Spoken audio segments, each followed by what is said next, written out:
Dumalaw kami kay nanay. Anniversary niya ngayon. Gusto tayo ng sindi ng kandila.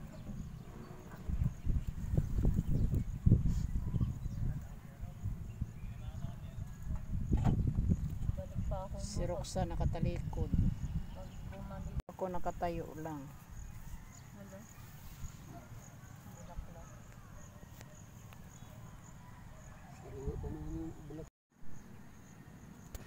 Yan, nakapagsindi na kami kay nanay. Si tatay ang kasindi.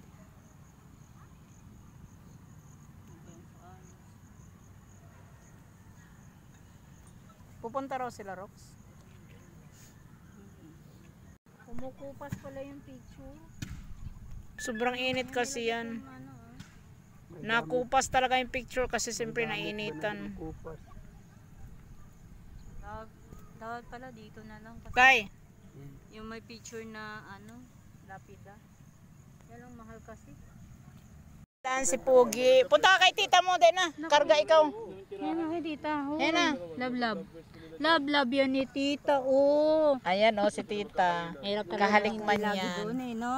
Oo. Iwanan ko to sa libo. Ay, iwan mo na nga lang yan dun sa bahay. Ano? Ewan ka kay tita? Alagyan Oo. mo na kita kay tita. Ano? Bantayan mo na Roxanne. Wala mang trabaho si Roxanne ngayon. May nag-a-apply Kay tita din na. sa car. Hindi na. Ayaw talaga. Gusto niya, ayaw niya. Ay nako, Lance sila. Lance, ang pugi naman yung baby na yan ah. Pala tayo pumunta Ang sa pugi naman ang baby na yan. PGH. Diba? Ano na yun eh. Yung pagbabay niya sa akin. Sino yan? Palakdak na yung hawak namin oh. Nakaready na.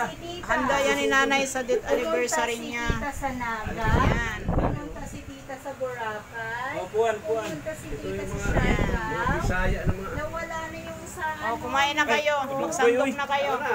Palay, kumain ka na. Dong. Kain na kayo. Palaglagan